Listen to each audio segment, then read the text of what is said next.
Hey, what's up? How's everyone doing today? I hope you're doing well as you listen to this. Maybe it's morning time, maybe it's afternoon time, maybe it's evening time. Maybe it's a weekend, maybe it's a weekday. It's going to be Monday tomorrow when this drops, or I think it's Saturday today, actually. But yeah, I hope you're doing well. I hope everything's going well. It's a beautiful weekend morning here. Obviously, you can see if you're watching the video of this, it's nice and sunny outside today. I'm having a good day so far. Just kind of actually I got to sleep in a little bit, and I'm going to talk about why that is a little bit more as well. But yeah, I got to sleep in this morning. Just had a little shower, about to have a little workout, and then I think I'm going to go hit the beach and relax for a little while, and then come back and do some editing. And yeah, so that's kind of my plan for the day. Just going to be working on this podcast for you guys, well, and also for myself. And yeah, just going to be chilling out for the most part. This is going to be a pretty relaxed day. And then, yeah, I got some plans later on, which I'll get into. But before I get into that, I wanted to kind of talk about what happened to me this week. And so I should start off or preface this whole thing by saying, I'm on day 12 right now of being 100% sober. And so what that means is, for me personally, I'm not really like, well, I shouldn't say like 100% sober. Like, I'm not like avoiding booze, because I did have one sip of cider last night at a little family barbecue, just to try my cousin's drink. But I don't really feel like I have to avoid booze, because I don't really have an unhealthy relationship with booze anymore. I am, however, avoiding weed, smoking cannabis, smoking the dope, smoking the reefer. Because, well, if you're close to me, if you're one of my friends, you kind of know that probably for the last 6 years, I've been baked all day, every single day. And I've always kind of like justified it to myself by saying like, but if I work so much, if I work my ass off all the time, then, it's not really harming me. If I'm working out every single day, if I'm working, I work in construction, I come home and work on this podcast, and then I have other projects that I'm working on. And I can, I can just smoke weed all day. And, as long as I'm working, then it's okay. And so for some people, maybe that's the case. For me, I kind of had to have a realistic conversation with myself and say, that's not the case. And there's a couple reasons why. And essentially what it is for me is, like, I've always kind of had this mentality of, and I've spoken about this before in a couple of interviews, which, are going to be coming out pretty soon here, and so you guys are going to be able to hear that. But I want to just kind of have this chat with you guys as well, because I think it's important.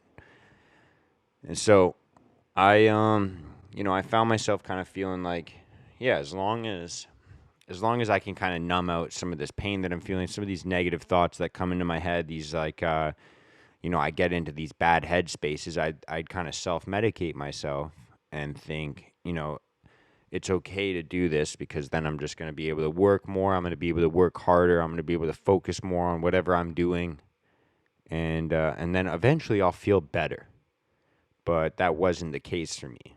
And I had to really like kind of dig deep and do a little bit of soul searching recently, and understand that, I can't just avoid all of these negative thoughts. I can't just, get super baked all fucking day and keep working, and then avoid all of these negative thoughts or these negative feelings or this negative headspace I was trying to avoid, and think that it's ever going to be better. Like, it's going to just, for what I've realized is that always kind of leaves you on the run from these negative emotions, these negative headspaces.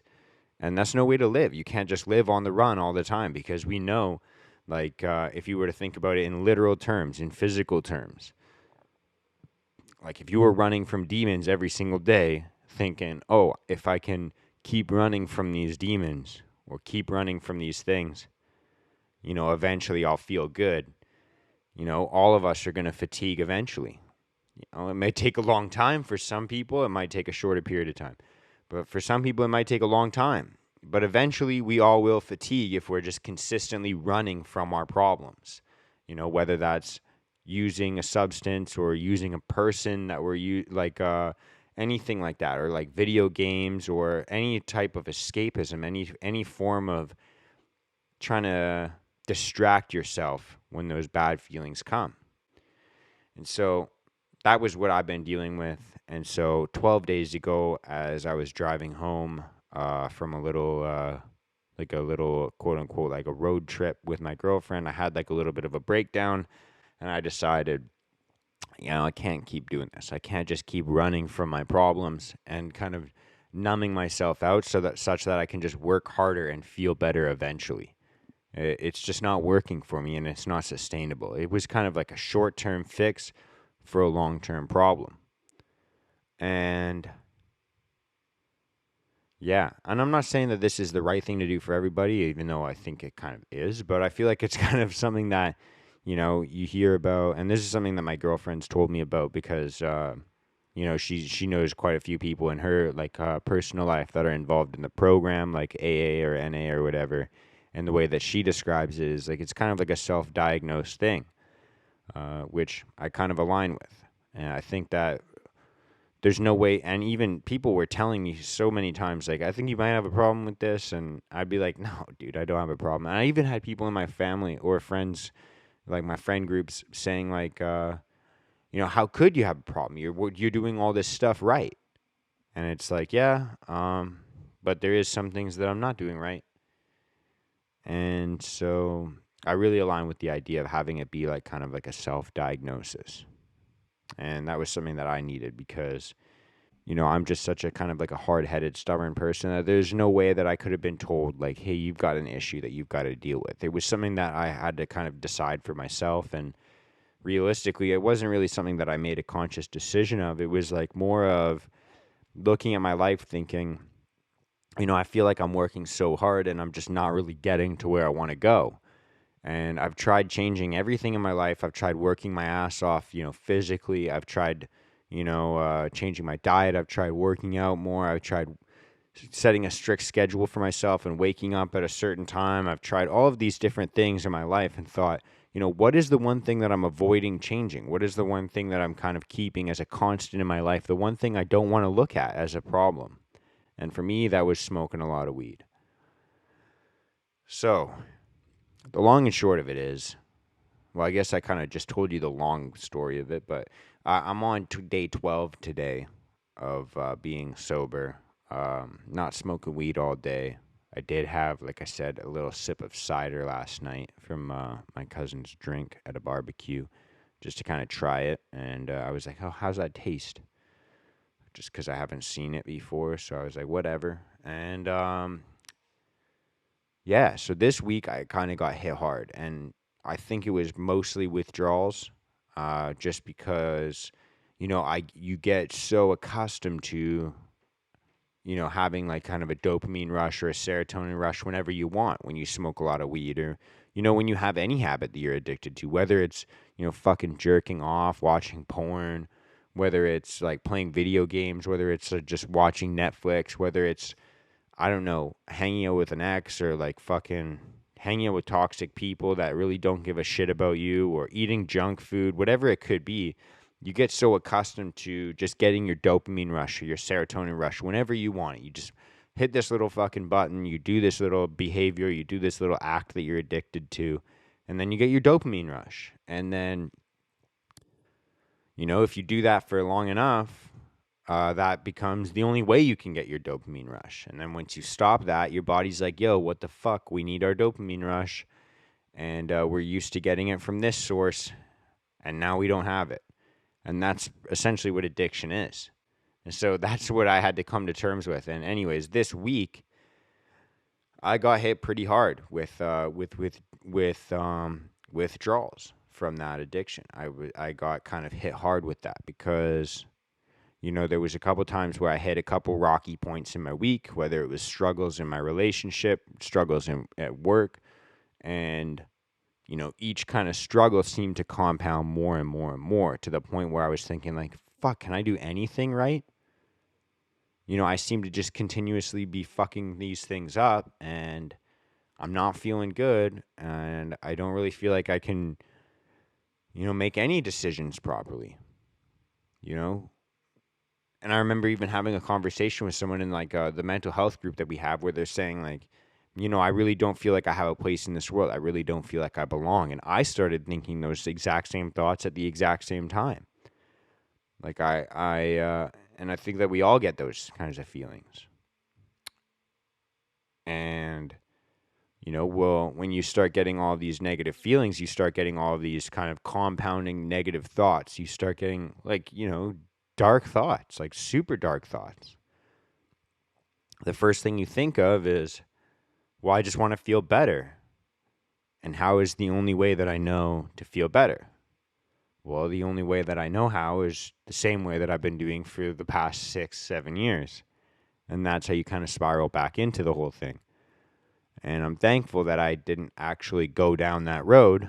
Even though obviously like smoking a fucking joint, it's not like a deadly fucking addiction, but these things can manifest, I think, in very, very fucking deadly ways. Even though your addiction or my addiction, whatever it could be at this current moment in time, like I said, it could be just something like as simple as video games. It could just be like Netflix. It could just be hanging out with a toxic person, whatever it is. I think that the more we lean on these crutches, the more devious they can become. And so I end up spiraling into this fucking negative headspace, and I'm pretty much ready to call it quits on everything. I'm like, fuck the podcast, fuck working, fuck the construction company, fuck everything. Like, I'm pretty much ready to call it quits on everything. Like, I'm like, fuck it all. I'm joining the military. Like, I'm leaving my home. Like, I was like, fuck, I'm gonna move far away from here. I even was like, yeah,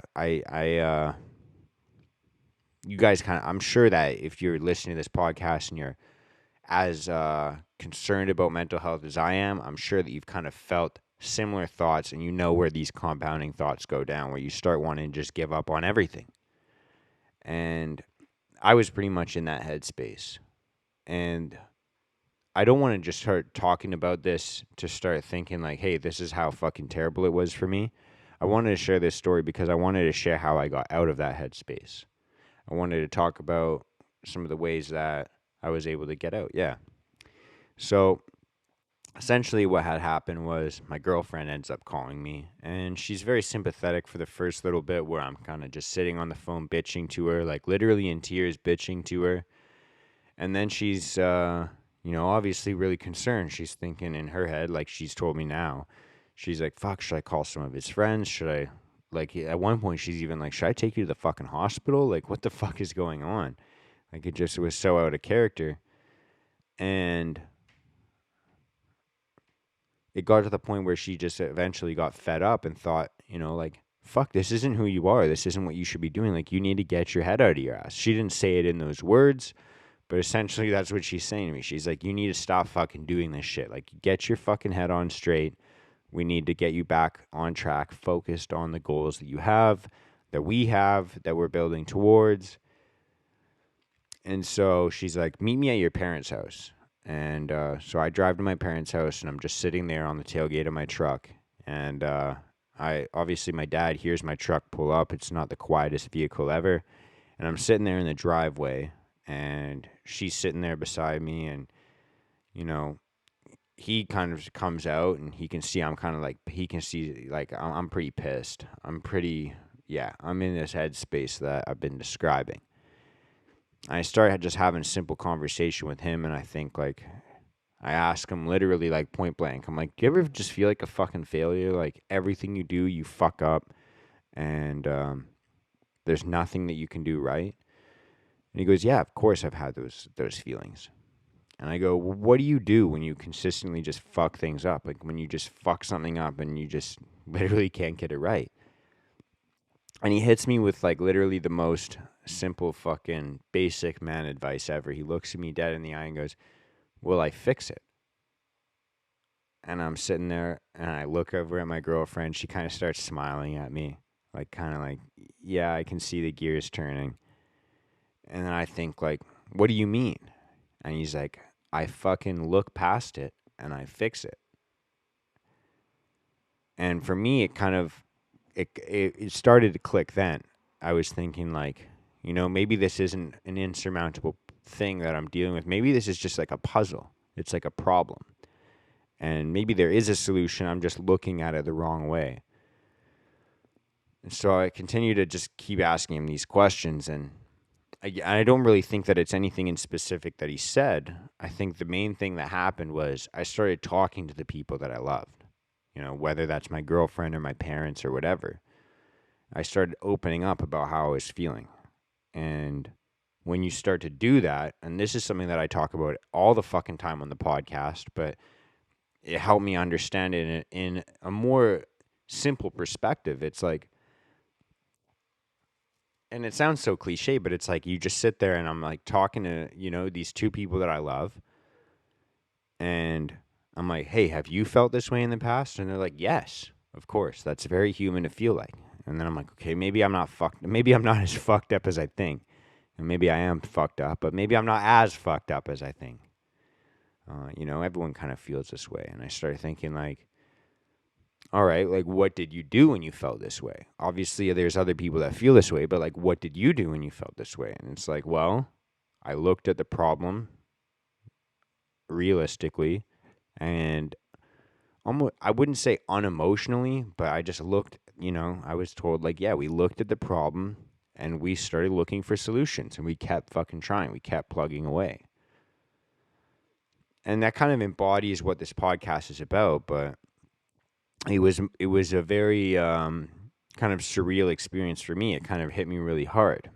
So that was one of the things that I did. That was, I would say, that's step number one. I started talking to the people that I love. I started opening up about what I was feeling. I started asking them questions about when they felt similarly and kind of how they dealt with it, what they did, and even advice on, what I should be doing. And so that was the first thing that I had to do. The second thing that I had to do the very next day after doing that was, I started my day off, got a good sleep instead of just fucking staying up all night dealing with all this shit. I tuckered myself out with a good workout. I should say that actually. Yeah, I went out for a fucking solid workout with a good friend of mine, Tristan, who's been on this podcast before. He's been taking me to a new jiu-jitsu gym, kicking my ass there, and so we got in a good fucking training session. It was like a good hour and a half, almost 2 hour training session. And for me, going out for a physical workout like that and getting a good fucking physical exertion is it works magic. It sounds cliche, but for me to have like an hour and a half, of sparring, doing different drills, the only things I'm thinking about at that point are the workout. I'm not thinking about all these other fucking problems in my life because, especially with martial arts or jiu-jitsu, and I'm not an expert. I'm still a white belt, but it's like, when you're in that kind of space where you're literally physically exerting yourself and all you're thinking about is your next breath, the next movement you're going to do, the next thing you can do to kind of put yourself in an advantageous position. Or maybe it's just how to get this fucking guy's arm off your neck so you can just breathe for a bit longer. Like all these different little things. For me, having that hour and a half where all of my outside problems just disappear and melt away because the only thing I can focus on is this moment right now, my next breath. That was magic for me. That worked magic for me. And so whether you do that through martial arts, you do that through jiu-jitsu, you do that maybe through yoga, maybe you do that through lifting weights, maybe you do that through running, because even I've had those experiences through running where you're just thinking about, okay, I just need to go one step further, one breath further before I start walking instead of running, whatever it could be. Having a heavy physical exertion, for me, it's not even like a form of escapism. It's a form of actually just focusing on my physical body and how I'm actually physically feeling. That worked magic for me, and it also allowed me to tire myself out enough so that when I got home that night, I had a good fucking dinner, and then I just passed the fuck out and I slept well. I had a good rest, which is huge for recovery, not just physically but mentally as well, to get a good rest in. And after that, what did I do? So the next day, which was yesterday, I woke up and I went for a good walk around the block. I went and grabbed Well, my girlfriend grabbed a coffee. I didn't grab one because I'm also quitting caffeine for a while. So that's also, again, another addiction that I've had, which we can go into another time. But yeah, so we go for a little walk around the block, and that's pretty relaxing for me. We start thinking about, different goals that we can work on. We're starting to think. She's asking me like, "How you feeling?" I'm like, "Yeah, I'm feeling a little bit better now. I've had a good workout, good chat with my dad, good chat with you, good rest. So things are starting to feel better. I'm starting to feel more like myself." And then yesterday, all day, we spend, you know, helping one of my best, literally my best buddy and his wife move. So, I don't know if anybody's moved before, but it's a pretty stressful fucking thing to do for most people. Um, and you got to pack all your furniture up. You got to do all that shit. And you got to set up your fucking new Wi-Fi. There's so many different fucking things you have to do when you move. It can be stressful, especially if you're, got a baby on the way or you've got pets or whatever it is. And so, obviously, I drive a truck. I got a trailer, so I'm like the first people. I'm the first person they call for help to move.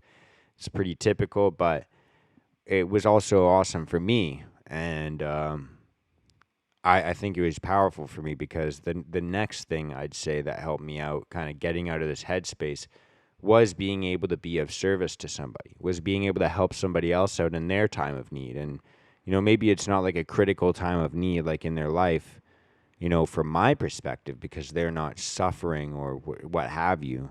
But just being able to be of service to people in your community, whether that is a close friend, maybe whether that's a family member, maybe it's somebody that you've just met, just being able to be of service. When I start to think about the first initial thought that we were talking about, of not having a place in this world or not having any value in this world, you want to talk about the best way to add value to yourself is to be able to give valuable things to other people, whether that is just, maybe you don't have all the money in the world that you can give them, but maybe you can just be of service. Maybe the things, the actions that you take in a day can be of service to somebody else and add value to their lives. And it seems kind of counterintuitive because, when your cup is empty, the last thing you want to do is try and pour out the last couple drops. But sometimes that is what can fill your cup back up, is being of service to other people. And for me, that was kind of the last, kind of the cherry on top for me, because, it kind of helps you understand, hey, you know what? Maybe I do have some value in this world. I can help other people. I can make them happy, or at least make them less stressed. I can make their lives a little bit better. And I think that if you were to make someone else's life a little bit better every single fucking day, imagine how good you're going to feel about yourself. Like, hey, I improved the lives of the people around me. And that was the internal conversation that I had to have with myself. It's like, hey, you know what? You do have a place in this world. You do add value to this world. And it's up to you to find that kind of place for yourself. And the right people are going to continue to surround you. And if you can be of service to the right people, your life is going to improve drastically. And then after all of that, I got to go and have like kind of a nice little family barbecue at my parents' place. We just kind of sat down. I got to joke around with my grandma a little bit. We had the typical kind of like family little debates at the end of the fucking meal. But, all in all, it was a pretty solid day. We got to help my friends move all day, Teddy and I. And then, yeah, after that, we just got to have a nice barbecue. And then, again, I got another nice rest. And so, obviously your life, it's not going to be identical to mine. You're probably dealing with different struggles. You have different dark thoughts that haunt you and different demons that fucking chase you, and they probably impact you in different ways.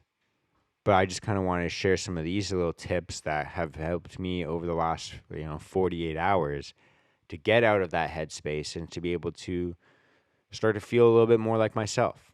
So if I had to recap those, it was, let's see, have a good, open, honest conversation with loved ones and ask them questions about when they felt similarly. Have a good fucking workout. Have a good rest. Have a good sleep. Go for a little walk. be of service to others, and then just spend leisure time with people that you actually love, people that you actually fucking connect with. And yeah, that was what helped me out.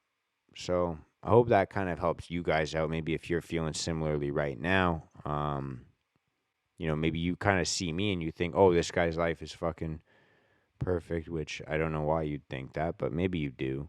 I just understand, like, I'm fucked up too. I have these fucking same issues that you have. I deal with the same shit that you deal with. And, yeah, we're all in this together. Like, you're never alone, no matter what it is you're dealing with. Like, we all fucking fall down. But, like, literally, the only way we can rise back up is together. And so, yeah, that's pretty much it. I hope that kind of helps you guys out. It gives you a new perspective on your problem or how you could solve it. And if it does, please share the show with somebody else, because I think that this is an important message to get out there. If you're watching this on YouTube, then like, comment, subscribe, fucking share the show and help me grow. If you're watching, or if you're listening to this podcast on like Spotify, Apple Podcast, whatever it could be, rate it 5 stars, leave a review, please. It really helps me out and boosts me in the algorithms. And that's pretty much it. Yeah, share the show, help me grow. And the last thing I want to say is, if you are looking for a community to join that has conversations like these, I do have a group on Telegram that we have like almost daily conversations about these exact same things. Like, this is literally what I was talking about in the last couple of days in the group. We also have weekly Zoom calls every Sunday morning. So if that sounds like a community you'd want to join, whether you want to be a mentor or maybe you want to be a mentor, or maybe you just need a little bit of help with the problem that you're dealing with. At the end of the day, we all kind of play both roles in this group. It's not like there's like teachers or students. We're all just here for each other. And so if that sounds like a community you want to join, reach out to me on Instagram, and we'll chat about it there. I'm assuming you know my Instagram by now, but if you don't, it's at Mark D. Henriksen. It'll be on the bottom of the screen down here for those of you watching the video. And if you listen to the podcast, it'll be in the show notes below or wherever the show notes are. But that's all I got for today. I'm going to do a little bit of editing. I'm going to do a little bit of a workout. I'm going to go hit the fucking beach. And I hope you have a good day as well, because I'm planning on having a good day. So yeah, that's all I got. Much love and peace out. Love y'all.